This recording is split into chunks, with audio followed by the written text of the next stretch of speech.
दोस्तों, अगर आप बीमार हो जाते हो और डॉक्टर के पास जाते हो तो डॉक्टर आपको कोई ना कोई टेस्ट कराने को बोलते हैं और वो टेस्ट पैथोलॉजी लैब में होते हैं। तो दोस्तों, आज की इस वीडियो में हम जानने वाले हैं पैथोलॉजी के बारे में पूरी जानकारी। तो बने रहे हमारे साथ वीडियो के अंत तक।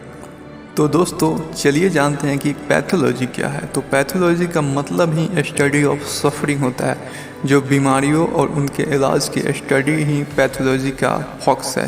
यह साइंस और मेडिसिन के बीच का ब्रिज है, जो कि काफ़ी इम्पोर्टेंट भी है। अब ऐसे में आपको भी पता होना चाहिए कि पैथोलॉजी क्या है और यह किस तरीके से काम करती है। ह्यूमन बॉडी में होने वाली बीमारियां और इंजरीज की स्टडी के बारे में बताने वाली जनरल टर्म है पैथोलॉजी। यह डायग्नोसिस प्रोसेस का पहला स्टेप होता है और पेशेंट को सही तरीके से डायग्नोस और ट्रीट करने में डॉक्टर की मदद करती है। लगभग 70% मेडिकल डिजीज़ पैथोलॉजी पर डिपेंड होती है। बहुत सी बीमारियों से बचाव के लिए अर्ली डिटेक्शन के लिए डायग्नोसिस और इलाज के लिए पैथोलॉजी मोस्ट इम्पोर्टेंट है। इसमें बॉडी सेल्स, बॉडी टिश्यूज़ और बॉडी फ्लूइड और यूरिन के सैंपल लेकर उन्हें एनालाइज किया जाता है और इस फील्ड में एक्सपर्ट किसी तरह की एबनॉर्मलिटीज़ होने पर उन्हें पहचान लेती है।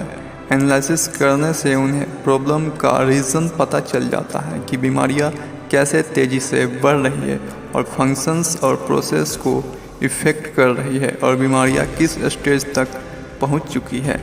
जैसा कि आप देखे ही होंगे, एक प्रेग्नेंट वुमेन को एनीमिया ग्लूकोज टेस्टिंग करानी होती है, जो फीटस यानी भ्रूण में क्रोमोसोम एब्नॉर्मलिटी का पता लगाने के लिए टेस्ट किया जाता है। उसके बाद बच्चों से टीनेजर बनने में बहुत से टेस्ट होते हैं, जैसे polio, mumps, measles, rubella testing और जेनेटिक डिसऑर्डर्स टेस्टिंग। और एडल्ट होने पर cholesterol, diabetes, heart problem, cancer, thyroid और आर्थराइटिस जैसी हेल्थ कंडीशन के लिए भी टेस्टिंग होती है।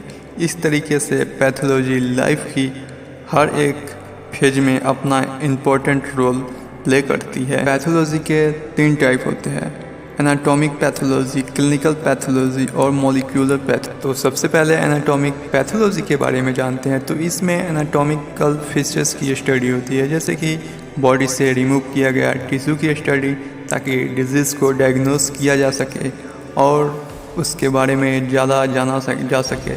इसमें सेल्स को माइक्रोस्कोप से देखना भी इंक्लूड होता है, ताकि सेल्स की केमिकल प्रॉपर्टी को इन्वेस्टिगेट करना भी इसमें शामिल होता है। इसका प्राइमरी रोल एबनॉर्मलिटीज़ को आइडेंटिफाई करना होता है, ताकि डिजीज़ को डायग्नोस और इलाज करने में मदद मिल सके। और अब बात क्लिनिकल पैथोलॉजी के बारे में करते हैं। तो इसमें बॉडी फ्लूइड और टिश्यूज़ के लैबोरेटरी एनालिसिस के थ्रू डायग्नोस किया जाता है, जहां एनाटॉमिकल पैथोलॉजी में सर्जरी से लिया गया टिश्यू या अंग सैंपल को एनालाइज किया जाता है। वहीं क्लिनिकल पैथोलॉजी में यूरिन, ब्लड और सलाइवा जैसी बॉडी फ्लूइड के टेस्ट किया जाता था, जिसे क्लिनिकल केमिस्ट्री भी कहा जाता है।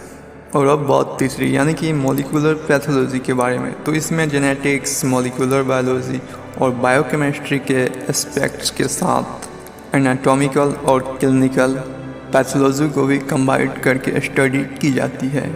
इसकी एक सब कैटेगरी मेडिकल माइक्रोबायोलॉजी पैथोलॉजी है, जिसमें इन्फेक्शियस डिसीज करने वाली माइक्रोबैक्टीरियल एजेंट जैसे वायरस, बैक्टीरिया और फंजाई का आइसोलेशन और आइडेंटिफिकेशन किया जाता है।